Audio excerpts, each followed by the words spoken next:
আসসালামু আলাইকুম dear students. আজ আমার চ্যানেলে থাকবে গণিত বিষয়ের উপরে করা নমুনা প্রশ্নপত্র পর্ব 1 এর সমাধান। আমার চ্যানেলে নতুন নতুন ভিডিওর আপডেট পেতে চ্যানেলটি সাবস্ক্রাইব করো, পাশে থাকা বেল বাটনটি চাপ দিয়ে রাখো। আর যারা আগে থেকেই সাবস্ক্রাইব করে রেখেছো তাদেরকে অনেক ধন্যবাদ। তো চলো শুরু করা যাক। দেখো, আমার প্রথম প্রশ্নটি ছিল সমাধান করো। এখানে আমি বেশ কয়েকটি প্রশ্ন দেখিয়েছি। প্রথম প্রশ্নটি ছিল যোগের। তো এই একটি যোগ কিভাবে করবে তোমরা? একক, দশক, শেষের সংখ্যাটি দশকের ঘর পর্যন্ত আছে, আর প্রথম সংখ্যাটি একক, দশক, শতক, শতক পর্যন্ত আছে। এখন আমাদের যোগ করার নিয়মটি কি? একক এর সাথে একক যোগ করব, দশকের সাথে দশক যোগ করব, শতকের সাথে শতক যোগ করব। ঠিক আছে? তাহলে দেখো, এখানে আমার 6 একক আর 4 একক যোগ করলে কি হয়? 10। 10-এর 0, হাতে থাকবে 1। এখন এই হাতের 1 দশকের সাথে যোগ করব। 5 দশক আর 1 হচ্ছে 6। 6 দশক আর এদিকের আছে 5 দশক, তাহলে কত হলো? 11। 11-র 1, হাতে থাকবে আবারও 1। এখন এই 1 যোগ হয়ে যাবে দশকের সাথে। আমাদের এককের কাজ শেষ, দশকের কাজ শেষ, এখন শতকের সাথে কাজ। এই 1 এখন শতকের সাথে যোগ হয়ে যাবে। 3 শতক আর হাতের আছে 1, কত হবে? 4। ওকে, তাহলে ফলাফল কি হলো? 410। ক্লিয়ার তোমরা?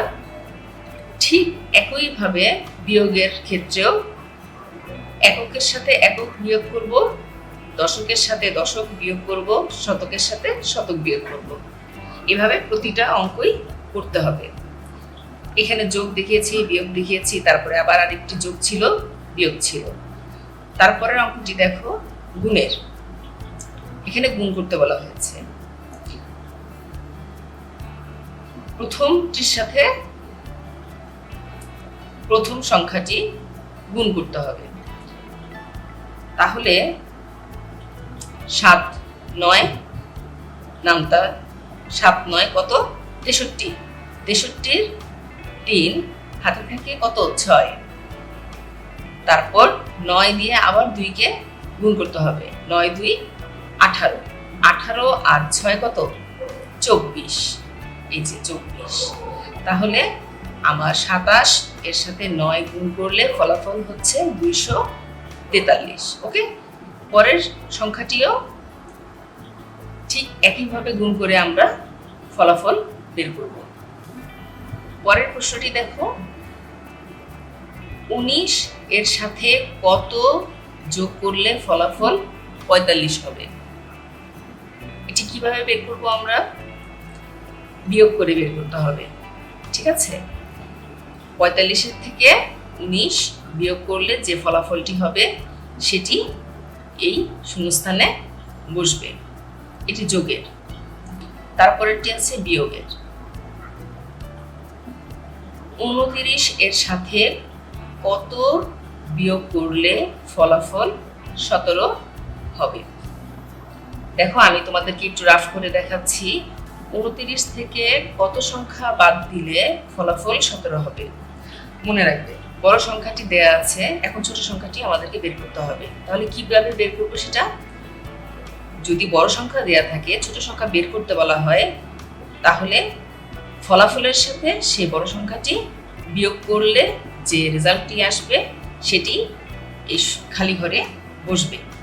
আবার ঠিক এর বিপরীতে, যদি মনে করো বড় সংখ্যাটি দেয়া নেই, ছোট সংখ্যাটি দেয়া আছে আর ফলাফল দেয়া আছে, তখন আমরা কি করব?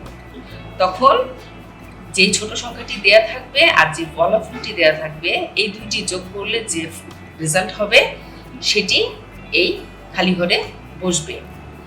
17 আর 12 যোগ করলে কিন্তু 29 হয়। ঠিক আছে? দেখো সেম জিনিস আমি একই রকম দুটি করে দেখিয়েছি তোমাদেরকে বোঝানোর জন্য।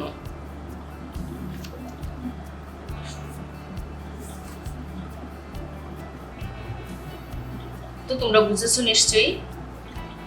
পরের প্রশ্নটি আসো দেখি, গাণিতিক বাক্যে প্রকাশ করলে হয় কি হয়? 43 এর সাথে 32 যোগ করলে কত হয়? এটি আমাদেরকে বের করতে বলা হয়েছিল। তো খুব সিম্পল জিনিস, এই দুইটার যোগফল এখানে 75 হবে। আমি যেহেতু তোমাদেরকে আগেই দেখিয়েছি যোগ কিভাবে বের করতে হয়। তারপরে ছোট করে একটি দেয়া আছে, দেখো 555 আর 324 যোগ করলে ফলাফল কি হবে? সেম জিনিস একই রকম করে বের করবে তোমরা। এককের সাথে একক যোগ, দশকের সাথে দশক যোগ, শতকের সাথে শতক যোগ। ঠিক তেমনি আরেকটি অঙ্ক আছে, দেখো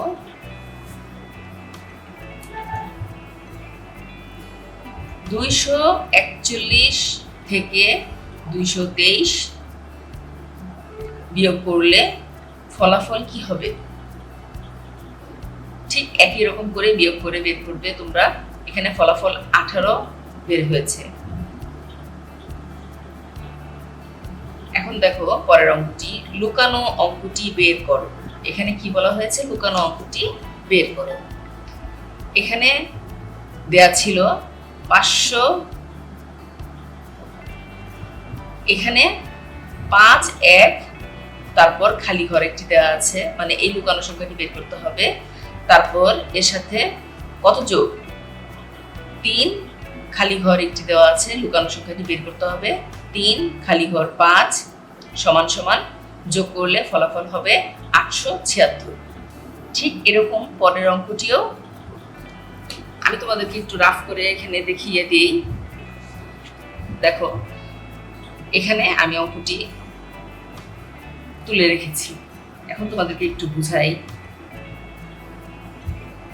5 1 এখানে খালি ঘর, এর সাথে কত যোগ করতে বলেছে? 3 খালি ঘর 5, 3 খালি ঘর 5 এর সাথে যোগ করলে এই দুটার যোগফল কত হবে? 8 7 6। এখন আমাকে এই লুকানো সংখ্যা দুটি বের করতে হবে। দেখো কিভাবে বের করব? যোগ চিহ্ন আছে, হ্যাঁ। 5 এর সাথে কত যোগ করলে ফলাফল 6 হবে বলো? 5 এর সাথে কত যোগ করলে ফলাফল 6 হবে? 1। ঠিক আছে, 5 আর 1 কত? 6 না? তারপর দেখো এখানে ফলাফল 7 দেয়া আছে। এখন 1 এর সাথে কত যোগ করলে ফলাফল 7 হবে? একদম সিম্পল জিনিস, 6। 6 আর 1 কত? 7। তারপর দেখো 5 আর 3 যোগ করলে 8। বুঝা গেছে? তারপরে অঙ্কটি দেখো দেয়া আছে 3 খালি ঘর 5, এর সাথে কত যোগ করতে বলেছে? 1 2 খালি ঘর। ঠিক আছে, এটিও যোগ করে দেখাতে বলা হয়েছে। ফলাফল কত? 457। 457। এখন দেখো 5 এর সাথে কত যোগ করলে আমার 7 হবে? এই দুটা বিয়োগ করে দেখো। 2 5 6 7 7। ওকে, তারপর দেখো 2 এর সাথে কত যোগ করলে ফলাফল 5 হবে? 3। 5 থেকে 2 বাদ দিয়ে দেখো 3, যোগ করে দেখো এখন 5। 3 আর 1 4, তাহলে ফলাফল কি? 457 দাঁড়ালো। এখন আসো এখানে কি রেজাল্ট বেরোলো? 1। তারপরের রেজাল্টটি কত ছিল? 6। ওকে, তারপরে প্রশ্নটি প্রথম খালি ঘরের কি রেজাল্ট বের হয়েছে? 3। তারপরের খালি ঘর কত বের হয়েছে? 2। তাহলে এখানে হলো 335, 122, ফলাফল 457। বুঝেছো নিশ্চয়ই তোমরা সবাই। পরের প্রশ্নটি দেখো কি ছিল, 975 যোগ 325 যোগটি দিয়ে একটি গল্প তৈরি করো। আমি আমার এই নমুনা প্রশ্নর যখন আমি করিয়ে দেখেছি পর্ব 1-এ, তখন আমি একটি গল্প তৈরি করে তোমাদেরকে দিয়েছিলাম। আজ আমি আরেকটি গল্প করে তোমাদেরকে দেখাবো। এই দুইটি সংখ্যার যোগ দিয়ে একটি গল্প তৈরি করতে বলা হয়েছে।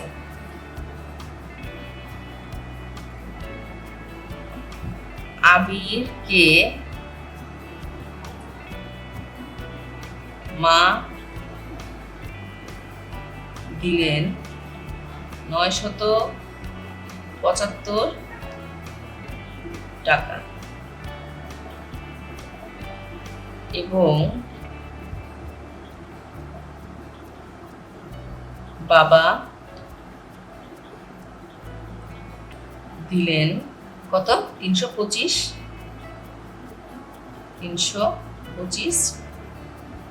টাকা। এখন এটি দিয়ে একটি গল্প তৈরি করতে বলেছে। মা দিলেন 975 টাকা, বাবা দিলেন 325 টাকা।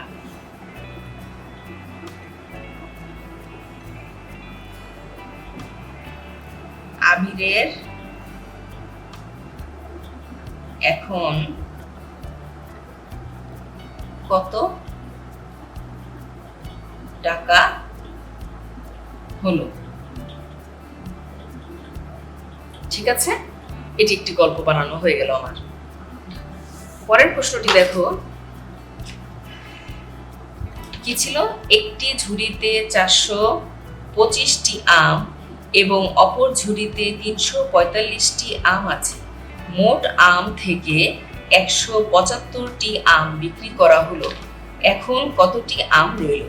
সমস্যাটি গাণিতিক বাক্যে প্রকাশ করো। গাণিতিক বাক্য কি হবে?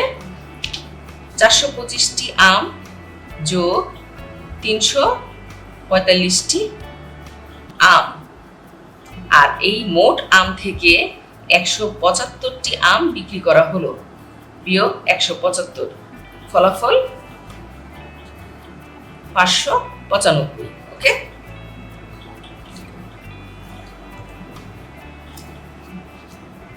তোমাদেরকে একটু আমি দেখিয়ে দেই। প্রথমে কি বলা হয়েছিল, ঝুড়িতে এতটি আম এবং অপর আরেকটি ঝুড়িতে এতটি আম ছিল। 425 যোগ 345, এই হচ্ছে আমার মোট আম। ঠিক আছে, এখন এই মোট আম থেকে 175টি আম বিক্রি করা হলো, তাহলে বাদ 175। এখন এই হলো আমার অঙ্কটা সাজানোর নিয়ম। ঠিক আছে, আমি তোমাদেরকে সাজানোর নিয়মটি দেখিয়ে দিলাম। তারপরে ফলাফল বের করে ফেলবে। এই দুটি যোগ করার পর এই সংখ্যাটি বিয়োগ করে তোমরা ফলাফল বের করে ফেলবে। পরের প্রশ্নটি দেখো, নাম্বার 2, জোড় ও বিজোড় সংখ্যা আলাদা করো। জোড় ও বিজোড় সংখ্যা চেনার উপায় কি? বিজোড় সংখ্যা চিনবে কোনো সংখ্যার শেষে যদি 1, 3, 5, 7, 9 থাকে, তাহলে বুঝবে এটি বিজোড় সংখ্যা। আর কোনো সংখ্যার শেষে যদি 2, 4, 6, 8, 0 থাকে, তাহলে বুঝবে এটি জোড় সংখ্যা। ঠিক আছে, তো দেখো এখানে আমি সবগুলো জোড় সংখ্যা এবং বিজোড় সংখ্যা আলাদা করে বসিয়েছি। পরের প্রশ্ন দেখো 3, সংখ্যাগুলোর প্রতিটি অঙ্কের স্থানীয় মান লিখো। এখানে প্রতিটি অঙ্কের স্থানীয় মান বসাতে বলা হয়েছে। তো খুবই সিম্পল জিনিস, আমি শেষেরটা দিয়ে একটু তোমাদেরকে দেখাচ্ছি। প্রথমগুলো তো বুঝবে, শেষেরটা বুঝতে পারলে প্রথমগুলো সবগুলোই বুঝতে পারবে। যেমন প্রথমটিকে বলা হয় একক, তারপর দশক, তারপর এদিকে শতক, হাজার। তার মানে হাজার, শতক, দশক, একক। ওকে, 1000, আর এই শূন্যটা কি হবে? শতক, তারপরে শূন্যটি কি হবে? দশক, তারপরে শূন্যটি কি হবে? একক। ওকে, পরের প্রশ্নটি দেখো, 4 নাম্বার প্রশ্ন কি বলেছে? গ্রেটার দেন অথবা লেস দেন চিহ্ন ব্যবহার করে ছোট বড় নির্ণয় করো। আমি তোমাদেরকে একটু বোঝানোর জন্য দেখাচ্ছি। দেখো,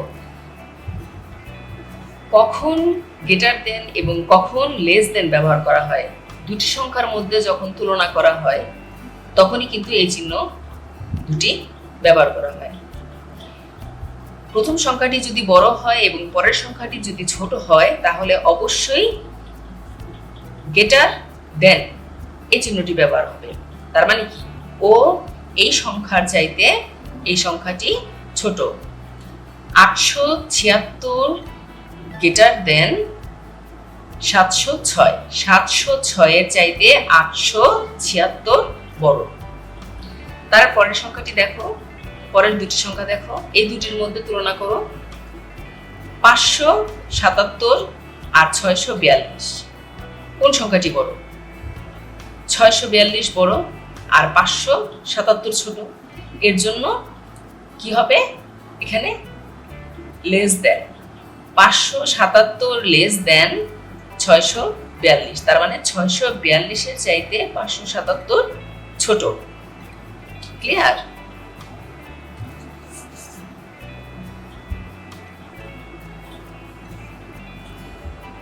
তারপরে 5 নাম্বার প্রশ্নটি দেখো, ছোট সংখ্যাটিতে গোল দাগ দাও। একদম সিম্পল জিনিস, যে সংখ্যাটি ছোট সেই সংখ্যাটিতে গোল দাগ দিতে হবে। তারপরের সংখ্যাটি দেখো, তারপরের প্রশ্নটি দেখো, 6 নাম্বার প্রশ্ন। এক জোড়া সমান সমান কতটি? 2টি। 4টি সমান সমান 1 হালি। 24টি সমান সমান কত ডজন? 24টি সমান সমান 2 ডজন। এটা কিভাবে বের হয়েছে 2 ডজন? দেখো, 24টি সমান সমান কত ডজন এখানে আমাদেরকে বের করতে বলা হয়েছিল। তো আমরা জানি কি? আমরা জানি 1 ডজন সমান সমান 12টি। তাহলে 24টি সমান সমান কত ডজন হবে? কিভাবে বের করব? 12 দিয়ে 24কে ভাগ করতে হবে। 12 দিয়ে 24কে ভাগ করতে হবে। তাহলে দেখো, 12 দিয়ে নামটা পড়ে দেখো কতবার যায়। 12 1 12, 12 2 কত? 24, 12 2 24। তার মানে ফলাফল কত? 2 ডজন। এখানে হবে 2 ডজন। তারপরের অঙ্কটি আমার ছিল 6টি সমান সমান কত জোড়া? 6 নম্বর প্রশ্নের ঘতে ছিল 6টি সমান সমান কত জোড়া। এটা কিভাবে বের করব? আমরা জানি কি? 2টি সমান সমান 1 জোড়া। তাহলে 6টি সমান সমান কত জোড়া? তাহলে 2 দিয়ে 6কে ভাগ করে দেখো। 2 1 2 হচ্ছে না। 2 2 4, তাও 6 সমান সমান হচ্ছে না। 3 2 কত? 6, 3 2 6, তাহলে 3। ফলাফল 0। তাহলে 3 2 6। তাহলে আমার রেজাল্ট কি দাঁড়ালো? 3। এখানে হবে 3 জোড়া। 6টি সমান সমান 3 জোড়া। পরের প্রশ্নতে দেখো, নাম্বারে ছিল 90 দিন সমান সমান কত মাস? এটি কিভাবে বের করব? 90 দিন সমান সমান কত মাস? আমরা জানি কি? 30 দিন সমান সমান 1 মাস। তাহলে 30 দিয়ে তোমরা 90কে ভাগ করবে। তো ভাগ করার আরেকটি মজার দিক কোনটি জানো? আচ্ছা দেখো, তাহলে এই 30 90 এর মধ্যে মিলাতে গেলে আমাদের কয়বার? এই 30 90 এর সাথে মিলাতে গেলে আমাদেরকে কয়টি 30 নেওয়া লাগবে? 30 1 30 30 সাথে 2 গুণ করলে 2টি 30-এ কত হয় 60, তাও 90-এর সাথে যাচ্ছে না, তাহলে আরেকটু বাড়াই নিব। কত নিব? 3 30 90, 3 30 90, ফলাফল 0। তাহলে রেজাল্ট কত আমার? 3। তাহলে 3 মাস, 90 দিন সমান সমান 3 মাস। আমার 6 নম্বর প্রশ্নে চ নম্বরে ছিল কি 1 যুগ সমান সমান কত বছর? আমরা জানি 1 যুগ সমান সমান 12 বছর। আমার 6 নম্বর প্রশ্নের ছতে ছিল 12টি সমান সমান কত হালি? আমরা জানি কি 1 হালি সমান সমান কতটি? 4টি। এখন এই 4 দিয়ে এই 12টিকে ভাগ করব। 4টিকে 12 দিয়ে ভাগ করলে যে ফলাফল হবে সেটি আমাদের উত্তর। দেখো 4 12-র সাথে কত দিয়ে গুণ করলে মিলবে? 4 একবার নিলে হয় 4, হবে না। দুবার নিলে হয় 4 2 8, তাও হচ্ছে না। তাহলে 3 বার নিয়ে দেখি। 3 4 কত? 3 4 12, 3 4 12, বিয়োগ করলে হয় 0, আর ফলাফল হচ্ছে আমার 3। তাহলে 12টি সমান সমান 3 হালি। ক্লিয়ার?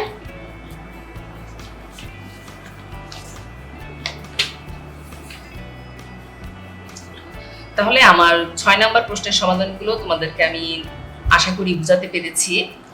7 নম্বর প্রশ্ন দেখো। 7 নম্বর প্রশ্নের ক, সময়ের একক কি?